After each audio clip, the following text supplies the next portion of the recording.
Hello students, welcome to RJ Studio. My name is Rahul, I am a teacher. In this video, I will give you information regarding sample paper for the preparation of entrance exam for Master of Public Health MPH and Master of Hospital Administration MHA, MBA Healthcare and Hospital Management for various university and institutes like Common University Entrance Test UTPG, AIIMS Raipur, AIIMS Rishikesh, AIIMS Jodhpur, JIPMER Puducherry, IIPH, NIMHANS Bangalore, ICMR Bhubaneswar, Christian Medical College Vellore, Sanjay Gandhi Post Graduate Institute of Medical Sciences Lucknow, King George Medical College KGMU Lucknow, Pune University, Lucknow University, and for all other university and institutes which conducts public health, hospital administration and other competitive exams, and students who are preparing for various university and institutes Master of Public Health MPH, Master of Hospital Administration MHA and other competitive exams. And for this, if they want online or offline coaching and want important questions PDF note, they can WhatsApp on 9411513974. So for online or offline coaching and important questions PDF notes, WhatsApp number is 9411513974. And for the preparation of competitive exams, there is a WhatsApp group which link you will get in description box. Kindly subscribe to the channel so that you can get the information for important videos and get the information for various admissions and jobs. Kindly like, share and comment this video. Here first question is, according to international health regulations, there is no risk of spread of yellow fever if the Aedes aegypti index remains below. According to international health regulations, there is no risk of spread of yellow fever if the Aedes aegypti index remains below. Options are A 1%, B 5%, C 8%, D 10%. Correct answer is option A 1%. So according to international health regulations, there is no risk of spread of yellow fever if the Aedes aegypti index remains below 1%. Its explanation is yellow fever is the only disease expressly listed in the international health regulations IHR for which countries can require proof of vaccination from travelers as a condition of entry into a country. So according to international health regulations, there is no risk of spread of yellow fever if the Aedes aegypti index remains below 1%. Next question is question second, the clinical incubation period of filariasis is. The clinical incubation period of filariasis is. Options are A 10 to 20 days, B 3 to 6 months, C 6 to 12 months, D 8 to 16 months. Correct answer is option D 8 to 16 months. The clinical incubation period of filariasis is. Correct answer is 8 to 16 months. So clinical incubation period of filariasis is 8 to 16 months. Its explanation is filariasis is an infectious disease that spreads through mosquito bites. Some people have no symptoms, others may have inflammation, swelling or fever. Next question is question 3. Which of the following makes water a liquid at room temperature? Which of the following makes water a liquid at room temperature? Here options are A non-covalent interactions, B hydrogen bonds between water molecules, C van der Waals forces of attraction, D covalent bonding. So its correct answer is option B, that is hydrogen bonds between water molecules. So hydrogen bonds between water molecules makes water a liquid at room temperature. Hydrogen bonds between water molecules makes water a liquid at room temperature. Its explanation is the cohesive forces that keep the water a liquid at normal temperature is provided by hydrogen bonds between water molecules. Next question, question number 4. The heat of vaporization of water is. The heat of vaporization of water is. Options are A 540 kilojoule per gram, B 580 kilojoule per gram, C 1060 joule per gram, C 600 kilojoule per gram. Correct answer is option A 540 kilojoule per gram. The heat of vaporization of water is 540 kilojoule per gram. The heat of vaporization of water is 540 kilojoule per gram. Its explanation is the heat of vaporization of water is around 540 kilojoule per gram. Next question is question number 5. The degree of ionization does not depend on which of the following parameter? The degree of ionization does not depend on which of the following parameter? Option A, nature of solvent, B, temperature, C, concentration, D, current. Correct answer is option D, current. So degree of ionization does not depend on current, and the degree of ionization depend on nature of solvent, temperature, concentration. So correct answer is option D, current. The degree of ionization does not depend on current parameter. Its explanation is current has no effect on the degree of ionization. Temperature, solvent type and concentration are the only variables. So current has no effect on the degree of ionization. Temperature, solvent type and concentration are the only variables. Next question is question number 6. Based on which of the following enzymes hydrolysis reactions are catalyzed? Based on which of the following enzymes hydrolysis reactions are catalyzed? Options are A, hydrolase, B, oxidoreductase, C, isomerase, D, ligase. Correct answer is option A, hydrolase. Based on hydrolase enzymes, hydrolysis reactions are catalyzed. So based on hydrolase enzymes, hydrolysis reactions are catalyzed. Its explanation is food degradation and digestion are aided by hydrolases which catalyze hydrolysis reactions. Food degradation and digestion are aided by hydrolases which catalyze hydrolysis reactions. Next question is question number 7. Which of the following is an amino acid? Which of the following is an amino acid? Options are A, serine, B, alanine, C, glycine, C, proline. Correct answer is option D, proline. So proline is an amino acid among serine, alanine, glycine, proline. Proline is an amino acid. Its explanation is proline is classified as a secondary amino acid, sometimes known as an amino acid. So proline is classified as a secondary amino acid, sometimes known as an amino acid.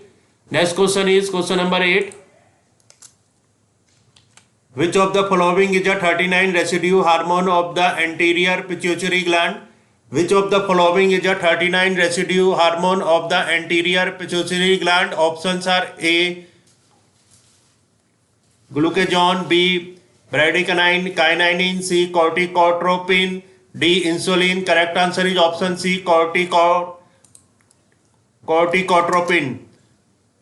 So corticotropin is a 39 residue hormone of the anterior pituitary gland among glucagon, bradykinin, corticotropin, insulin. Corticotropin is a 39 residue hormone of the anterior pituitary gland. Its explanation is the anterior pituitary gland produces corticotropin, a 39 residue hormone that activates the adrenal cortex. So the anterior pituitary gland produces corticotropin, which is a 39 residue hormone that activates the adrenal cortex. Next question is question number 9. Which of the following statement is correct about column chromatography? Which of the following statements is correct about column chromatography? Options are A, resolution improves as column length increases, B, mobile phase is a porous solid material kept in the column with appropriate chemical characteristics, C, stationary phase is a buffered solution that percolates through the mobile phase, D, large proteins exit the column faster than tiny proteins. Correct answer is option A, resolution improves as column length increases. So which of the following statement is correct about column chromatography? The statement that is correct about column chromatography is resolution improves as column length increases. Its explanation is as the length of the column grows longer, the entire protein band widens as it passes through it. Individual proteins eventually separate from one another, generating bands within the larger protein, and this separation grows as the column lengthens. Next question is question number 10. Who deduced the double helical structure of DNA? Who deduced the double helical structure of DNA, that is deoxyribonucleic acid. So who deduced the double helical structure of DNA? Deoxyribonucleic acid. Options are A. Watson and Francis Crick, B. Frederick Sanger, C. Anton van Leeuwenhoek, D. Mendel. Correct answer is option A. Watson and Francis Crick. So Watson and Francis Crick deduced the double helical structure of DNA, that is deoxyribonucleic acid. Its explanation is the double helical structure of DNA, that is deoxyribonucleic acid, was discovered in 1953 by James D. Watson and Francis Crick, who postulated a structural basis for its accurate replication. So the double helical structure of DNA, that is deoxyribonucleic acid, was discovered in 1953 by James D. Watson and Francis Crick, who postulated a structural basis for its accurate replication.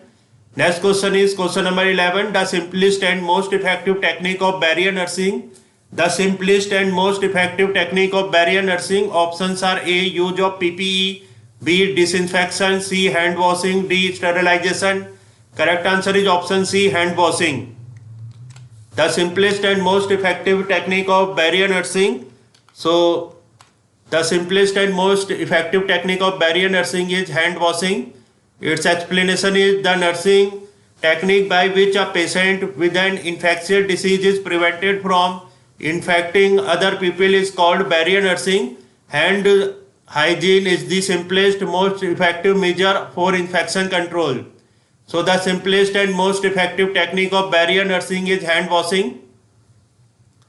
And explanation is the nursing technique by which a patient with an infectious disease is prevented from infecting other people is called barrier nursing. Hand hygiene is the simplest, most effective measure for infection control.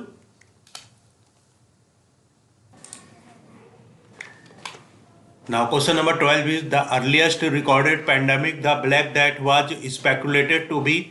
The earliest recorded pandemic, the Black Death, was speculated to be. Options are A. Plague, B. Rabies, C. Leprosy, D. None of the above. Correct answer is option A. Plague.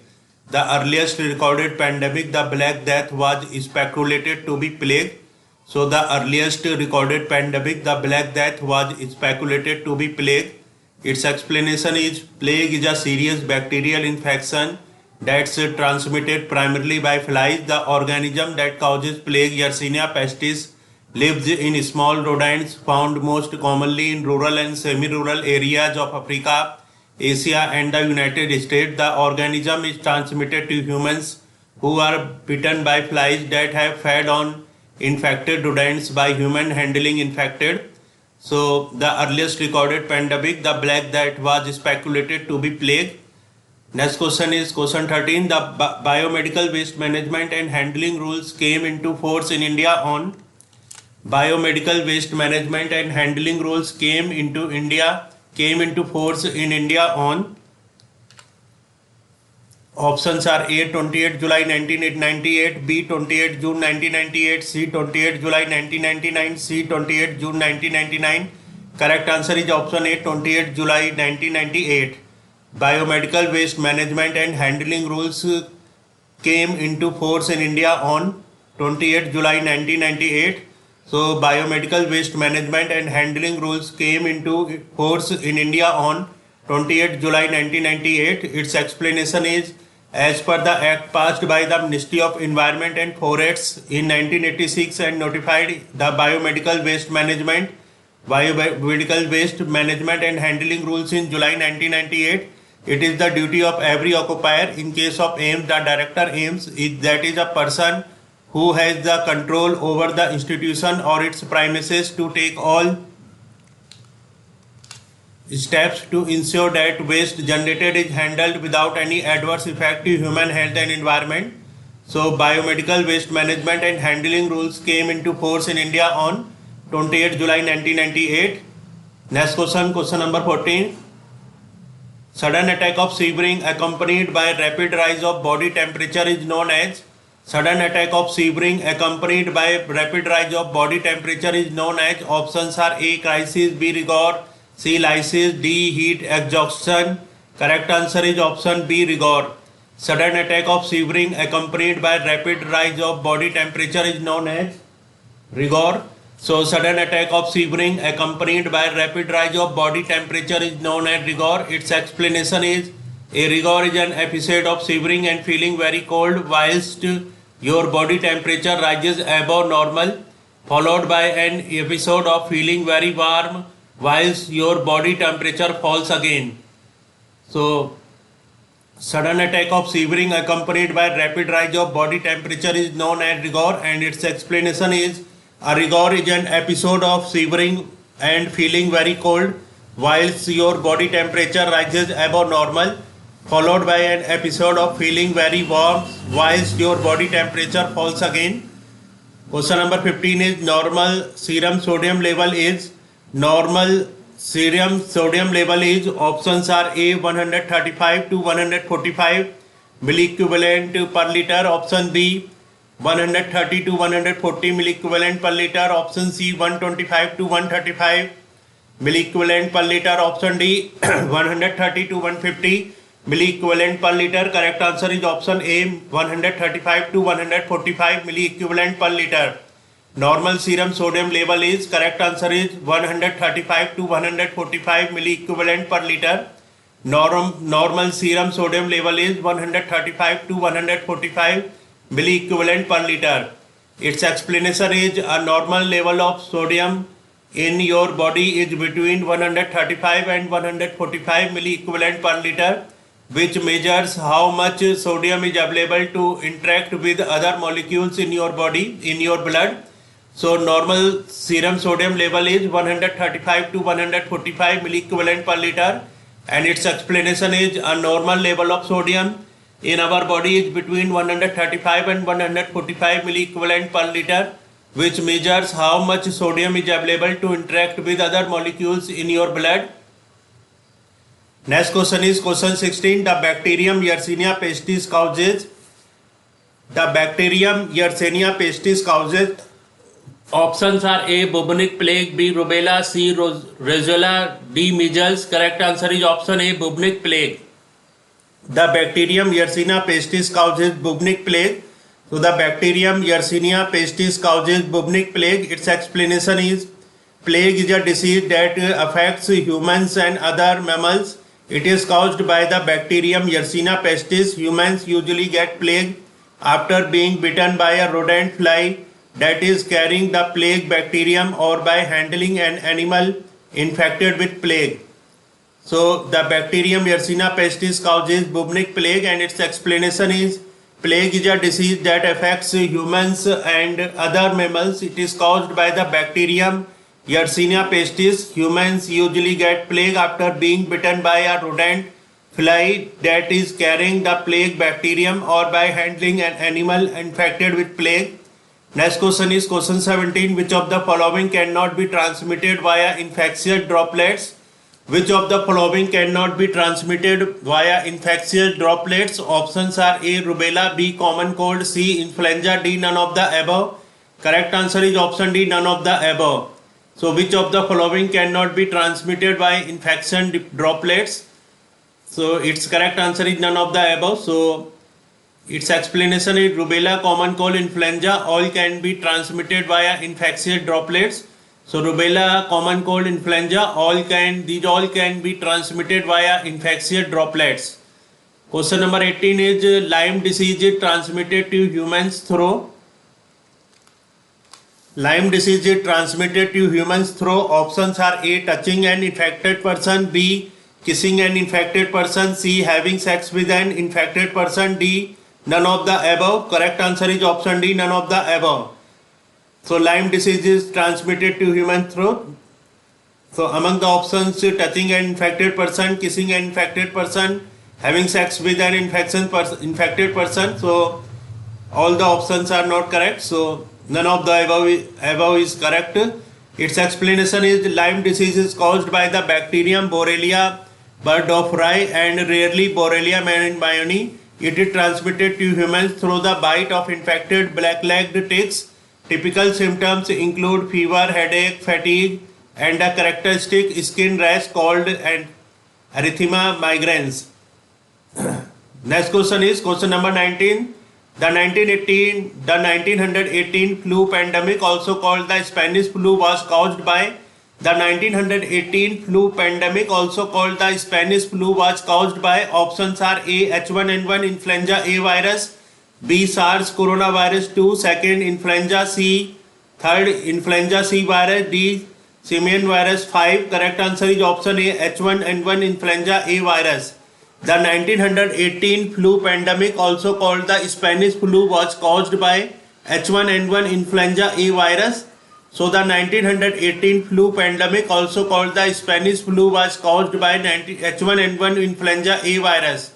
Its explanation is the 1918 influenza pandemic was the most severe pandemic in recent history. It was caused by H1N1 virus with genes of avian origin. So the 1918 influenza pandemic was the most severe pandemic in recent history. It was caused by an H1N1 virus with genes of avian origin. Next question, question number 20. Creutzfeldt-Jakob disease (VCJD) can be contracted only if Creutzfeldt-Jakob disease (VCJD) can be contracted only if options are A. Consume nerve tissue, brain and spine of cattle infected with B. Mad cow disease, C. Consume shrimp infected with E. coli, D. Consume water tainted with E. coli, D. None of the above. Correct answer is option C. Consume nerve tissue, brain and spine of cattle infected with mad cow disease. So Creutzfeldt-Jakob disease (VCJD) can be contracted only if correct answer is consume nerve tissues, brain and spine of cattle infected with mad cow disease. Its explanation is Creutzfeldt-Jakob disease (CJD) is a degenerative brain disorder that leads to dementia and ultimately death. So Creutzfeldt-Jakob disease (CJD) is a degenerative brain disorder that leads to dementia and ultimately death. So in this video, information regarding sample paper for the preparation of entrance exam for MPH and MHA has been given. For the preparation of various university and institute, public health and hospital administration entrance exams, and for online coaching and important questions PDF notes, WhatsApp number is 9411513974. Thanks for watching this video.